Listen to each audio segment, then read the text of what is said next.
Malam ini kita akan bincangkan tentang apakah yang berlaku di negara jiran.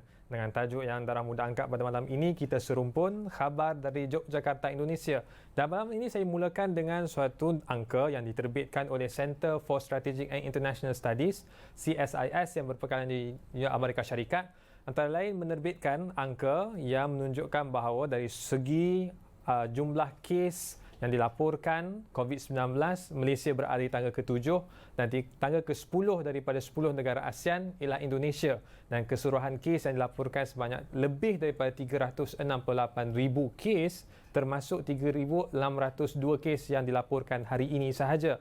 Dari sudut angka kes yang dilaporkan berdasarkan kepada 1 juta populasi, Malaysia berada di tangga ke-7, Indonesia tangga ke-8, Filipina tangga ke-9 dan Singapura berada di tangga ke-10.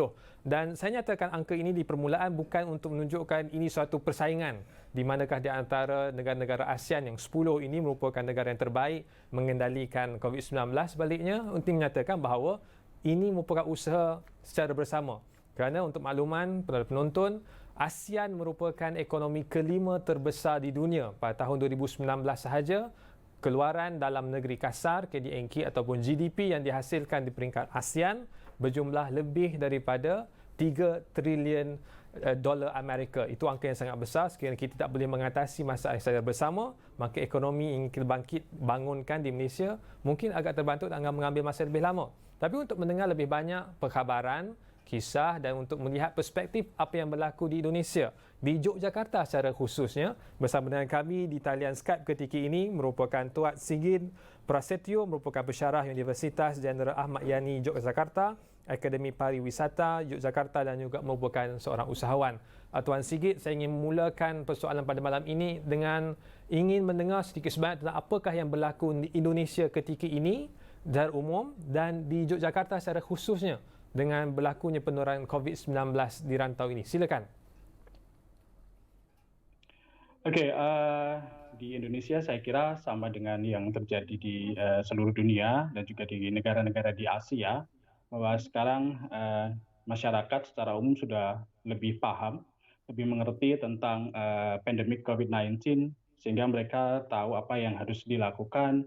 Mereka lebih bijaksana. They are now wiser to do something. Jadi tetap melakukan segala sesuatunya berdasarkan protokol kesehatan, tapi juga tidak membatasi diri untuk melakukan kegiatan atau aktivitas sehari-hari. Khususnya di kota tempat saya tinggal saat ini di Yogyakarta, semua kegiatan berlangsung seperti biasa. Kita pergi ke bekerja, kemudian beberapa hal sifatnya public service juga masih berjalan seperti biasanya. Tetapi ada satu hal yang mungkin bisa dipahami lebih lanjut adalah beberapa sistem berubah, terutama sistem pendidikan. Perlu diketahui jika pendidikan sekarang dilakukan dengan cara online, jadi semua mahasiswa, semua siswa yang berada di rumah, mereka saat ini belum, they are not allowed to go to school, to campus, so they stay at home, kemudian melakukan pendidikan menggunakan sistem online. Saya kira satu Tuan hal Sigit, yang kalau boleh saya masuk sekejap, kita akan bincangkan lebih lanjut tentang dari sudut bagaimanakah universiti dan sekolah sekarang beroperasi di Indonesia ketika ini. Tapi sebelum itu mungkin sedikit lagi pencerahan berkenaan dan keadaan situasi COVID-19 di Indonesia, kerana kalau kita melihat graf kes di Indonesia nampak terus mencanak naik. Kebimbangan kami di Malaysia ialah kita harus memutuskan rantai COVID-19 ini secara bersama, kan. Jadi tinggal lagi dengan kebijaksanaan dan juga kebiasaan baharu di kalangan rakyat Indonesia. Bilakah paling awal kalau boleh kita lihat graf kes yang dilaporkan setiap hari itu boleh menurun? Adakah hujung tahun ini ataupun tahun depan? Saya kira dengan adanya kesadaran masyarakat saat ini untuk melakukan protokol kesehatan, kemungkinan besar di tahun 2021, tahun depan ya, insya Allah semua akan menjadi lebih baik. Karena masyarakat secara umum juga memahami resiko dari penyebaran COVID-19. Kemudian juga campaign dari pemerintah juga setiap hari selalu kita dengar, kita lihat di berbagai media. Jadi informasi yang tersebar sudah cukup membuat masyarakat sekarang lebih tahu apa yang harus dilakukan. menghadapi COVID ini sehingga semua bisa menjadi lebih baik dalam waktu yang secepatnya. Ya Tuan Sigit, sebab saya tanyakan soalan itu kerana bila kami ini selalu ke Indonesia, ke Bandung, ya, ke Bali. Jadi kalau situasi di Indonesia itu tidak kembali baik, jadi kemana lagi kami nak berjalan ya. Kerana kalau lihat daripada sudut ekonomi, tourism di Indonesia, menurut laporan yang dikeluarkan oleh Organisation for Economic Cooperation and Development OECD pada tahun 2019, Indonesia menyasarkan peningkatan GDP dari sudut pelancongan dari 4% ke 8%, itu peningkatan 2 kali ganda, dan peningkatan pelancong asing daripada 16 juta tahun lepas sehingga 20 juta. Dan angka itu sangat signifikan kerana ia memberikan impak yang sangat besar dari sudut keuntungan ataupun dapatan ekonomi untuk Indonesia. Jadi bagaimanakah situasi tourism di Indonesia, kerana saya faham bahawa dari segi domestiknya itu masih berlangsung walaupun semakin perlahan, tapi bagi masyarakat yang pelancong asing ingin ke Indonesia itu mungkin agak terjejas. Jadi situasinya sekarang di mana, khususnya Yogyakarta, sebab Yogyakarta juga merupakan tempat tourism attraction. Jadi mungkin agak terkesan, mungkin boleh kongsikan dari sudut tourism di Indonesia ketika ini. Okey. Yogyakarta mungkin dikenal sebagai second destination setelah Bali, dan seperti yang juga kita selalu lihat di televisi bahwa Bali juga terdampak luar biasa dengan pandemik COVID-19, begitu juga dengan Yogyakarta.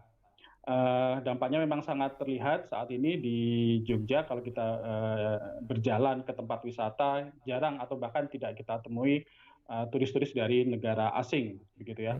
Tetapi memang pemerintah terus melaksanakan campaign agar tetap industri wisata berjalan, kemudian bangkit kembali ke depannya, karena bagaimanapun industri ini memberikan kontribusi yang luar biasa bagi pendapatan khususnya masyarakat di kota Yogyakarta. Bagaimana pula dengan peniaga-peniaga kecil? Saya kira peniaga-peniaga kecil yang paling terkesan, PKS dan juga peniaga kecil yang selalu mendapat tarikan yang menjadi satu ikonik bagi Indonesia kan, dengan segala perkongsian kebudayaannya. Jadi adakah teruk terjejas ataupun sekarang masih lagi bertahan dalam situasi yang disifatkan dan dijelaskan oleh Tuan Sigit sebentar tadi? Ya, pedagang kecil kalau kita melihat dari sudut pandang pariwisata tentu saja sangat berpengaruh, karena tidak ada lagi wisatawan ataupun turis yang membeli produk mereka. Tetapi jika kita ke pusat-pusat tempat wisata di Yogyakarta, mereka masih tetap berusaha untuk tetap they sell something gitu ya. Jadi berharap dari sedikit orang yang berkunjung di Yogyakarta, ada sebagian dari mereka yang tetap membeli produk-produk yang mereka jual. Tapi secara umum bisa saya sampaikan, jika pedagang-pedagang kecil adalah salah satu group of people yang terdampak luar biasa karena pandemi COVID-19 ini. Kita boleh kembali kepada apa yang Tuan Sigit sebutkan di awal tadi berkenaan dengan pendidikan. Kalau saya cuba mencari angka yang paling tepat ya, tapi setakat yang saya ada adalah angka yang diterbitkan oleh World Bank, antara lain menyatakan bahawa bagi pelajar mahasiswa yang enroll ke universiti setiap tahun, paling kurang ada 5 juta dah boleh mencecah sehingga 20 juta mahasiswa dalam satu-satu masa. Tapi persoalannya bila Tuan Sigit sebut tentang pembelajaran dalam talian, online learning, saya dimaklumkan berdasarkan kepada statistik yang dikeluarkan oleh Statista, setakat tahun 2019, internet penetration di Indonesia hanya setakat 53%. Jadi saya kira mungkin ada cabaran di kalangan mahasiswa untuk mengikuti pembelajaran secara online, memandangkan akses internet yang agak terbatas. Mungkin Tuan Sigit boleh komen? Oke, bisa dikatakan bahwa 100% dari pemberian materi ataupun sistem pelajaran mengajar di semua tingkatan pendidikan dari sekolah dasar, kemudian junior high, kemudian high school dan juga university, kita melakukan dalam bentuk online. Meskipun tidak 100%, tapi ada sebagian besar bahwa semua dilaksanakan dengan bentuk online. Ini berarti bahwa akses internet sangat diperlukan oleh siswa dan juga mahasiswa untuk tetap belajar pada tahun ajaran baru ini. Di Indonesia, pada bulan Agustus adalah tahun ajaran baru di mana mereka mulai belajar di level berikutnya. Nah, berkaitan dengan sebaran internet, tidak bisa, we can deny that the eastern part of Indonesia ada beberapa tempat, khususnya yang jauh dari kota, misalkan kita bisa sebut di pedesaan, akses internet masih sangat terbatas dan ini tentu saja sangat memberikan dampak yang tidak bagus kepada para siswa ataupun mahasiswa.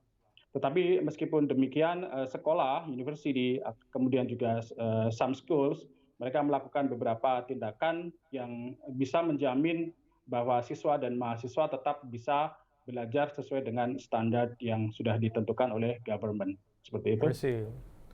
Sedikit kita akan berehat seketika dan kembali selepas ini kita akan mendengar sedikit lagi penerangan berkenaan dengan bagaimanakah pendidikan dilaksanakan di Indonesia ketika ini dengan cabaran-cabaran yang ada. Sedikit komen berkenaan dengan demonstrasi yang berlaku di Jakarta yang telah mencetuskan suatu protes berskala nasional. Kembali kami di Darah Muda selepas ini semuanya bersama dengan Tuan Sigit masih membicarakan tentang khabar serumpun dari Indonesia. Kembali selepas ini.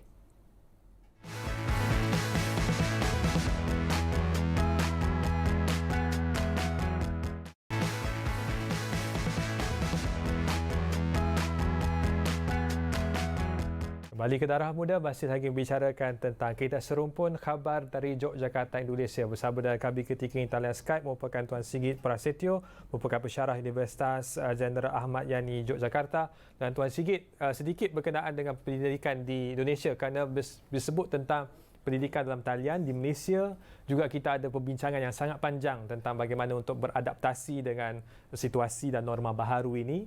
Tinggal lagi mungkin saya minta kepada Tuan Sigit untuk berkongsi pada kami apakah lagi tindakan-tindakan ataupun usaha yang dilaksanakan bukan sahaja oleh pensyarah tetapi juga mahasiswa untuk memastikan proses pembelajaran itu tidak terganggu hanya kerana alasannya COVID-19. Kerana pendidikan itu penting kan? Jadi bagaimana Indonesia memastikan bahawa proses itu terus berjalan? Okey. Beberapa hal sudah dilakukan oleh pemerintah pusat. Dalam artian mereka memberikan beberapa bantuan kepada mahasiswa dan juga tenaga pengajar, misalkan guru.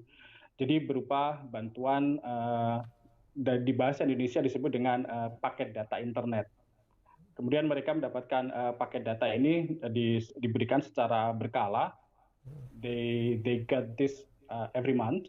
Jadi paket data internet ini diberikan secara free kepada masing-masing siswa, mahasiswa dan juga guru untuk dapat memudahkan mereka menggunakan akses internet dalam proses belajar mengajar. Kemudian paket ini juga nanti diberikan untuk bulan-bulan berikutnya sehingga menjamin keberlangsungan untuk masa pendidikan dan itu tetap mendapatkan pendidikan yang sesuai dengan kurikulum nasional yang sudah ditetapkan. Jadi in general paket data bantuan dari pemerintah, paket internet ini cukup membantu masyarakat secara umum untuk mengakses pendidikan secara online. Sebab pengajian dalam talian itu satu perkara yang agak kritikal. Cuma mungkin juga sedikit komen daripada Tuan Sigit, bagaimanakah reaksi di kalangan mahasiswa dan juga pensyarah? Adakah bantuan itu memang sampai kepada keseluruhan? Dalam angka saya, hampir 20 juta pelajar. Adakah semua dapat ataupun mungkin ada cabaran-cabaran yang perlu ditambah baik?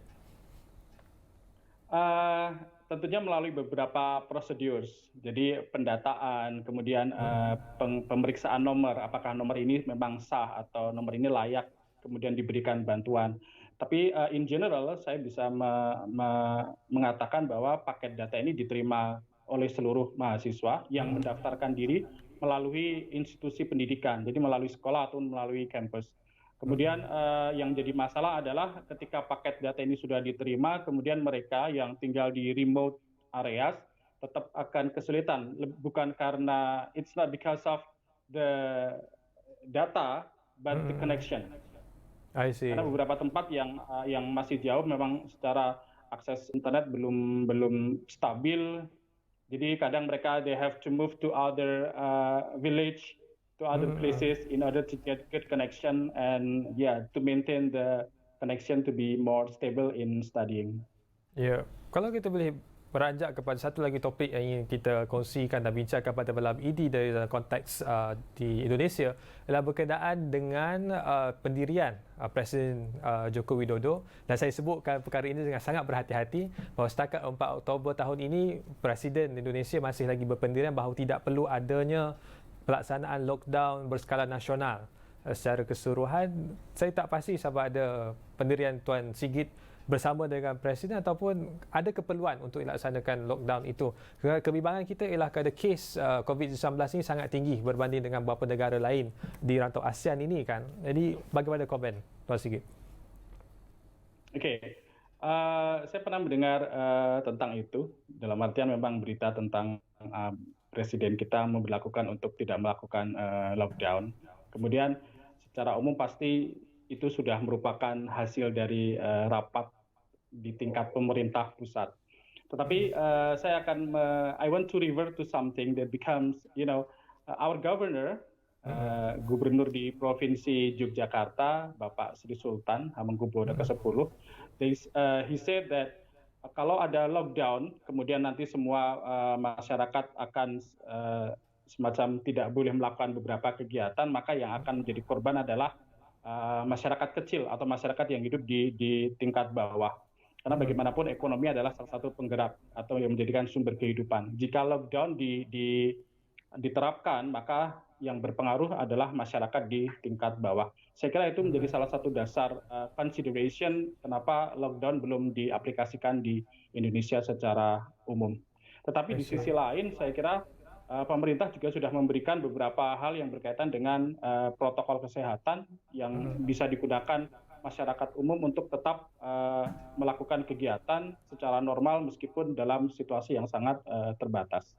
Ya, berkenaan dengan polisi ataupun dasar untuk melaksanakan kebijakan untuk melaksanakan lockdown ini, ada satu lagi isu yang berbangkit selama 2 minggu ini adalah berkenaan dengan Omnibus Law, ya, Undang-Undang Cipta Kerja, dan saya kira itu juga melibatkan masyarakat kecil seperti yang Tuan Sigit sebutkan, kerana berdasarkan undang-undang tersebut seperti yang dilaporkan oleh media-media antarabangsa, ia akan memberikan sangat menjejaskan kedudukan pekerja-pekerja, tetapi dia akan memberi manfaat kepada industri ataupun syarikat lebih besar. Jadi mungkin bolehkan berikan sedikit pencerahan ataupun perkongsian berkenaan dengan apakah benar seperti mana yang dilaporkan itu, kerana berdasarkan kepada kenyataan Presiden Jokowi, berita itu hampir sebahagian besarnya ialah palsu ataupun hoax. Ada sebahagian dilaporkan secara tidak tepat. Jadi kita perlukan sedikit pencerahan daripada Tuan Sigit. Silakan. Okay. Sebelumnya, I think I'm not the right person to tell about this. I'm not the expert of labor. I'm not the expert of politics. Tapi sejauh yang saya baca dari berbagai literatur, kemudian yang saya juga lihat dari media televisi maupun media online, sebuah kebijakan yang akan diberikan tentunya harus bisa mengakomodir kepentingan dari publik secara umum. Dalam hal ini adalah kepentingan para tenaga kerja atau labor. Kemudian jika segala satu sudah diputuskan oleh kita menyebutnya House of Representative, ya, secara umum sudah mewakili rakyat, tetapi memang ada beberapa hal yang harus juga diperhatikan, bahwasannya ada beberapa pihak yang belum puas karena merasa kepentingan mereka belum terakomodasi dengan baik dengan adanya undang-undang tersebut. Kemudian memang bisa dilihat beberapa orang, beberapa pihak, group of people, mereka melakukan demonstrasi, baik itu di berbagai level dari labor, kemudian akademisi, kemudian beberapa pihak yang berkepentingan juga menunjukkan bagaimana undang-undang ini seharusnya mungkin dikaji ulang agar bisa mengakomodir atau mereka bisa lebih menampung aspirasi dari masyarakat secara umum. Karena pada dasarnya kepentingan masyarakat adalah yang to be the top priority. Saya kira seharusnya seperti itu. Ya, sekarang kita bincangkan 3 perkara besar malam ini. Yang pertama ialah tentang bagaimana situasi COVID-19 di Indonesia dan di rantau ASEAN, kemudian soal pendidikan dan juga tentang soal Undang-Undang Cipta Kerja ini, kerana ia akan kembali kepada satu perkara besar yang kita ingin kupas malam inilah soal wisata, tentang soal pelancongan, soal tourism. Sebagai seorang ahli akademik, Tuan Sigit, mungkin boleh kongsikan tentang apakah plan ataupun perancangan yang sewajarnya kita laksanakan secara bersama untuk menyembuhkan kembali, untuk menyemarakkan kembali tourism di rantau ASEAN ini, kerana ada banyak laporan yang dikeluarkan peringkat Sekretariat ASEAN tentang bagaimana ekonomi yang dijana oleh lawatan daripada dalam rantau ASEAN saja itu memberikan sumbangan angka ekonomi yang sangat besar. Sebagai ahli akademik, Tuan Sigit, mungkin ada perancangan ke hadapan ini, apa yang wajar untuk kita laksanakan secara bersama? Semua orang tahu, we know that this is the new normal.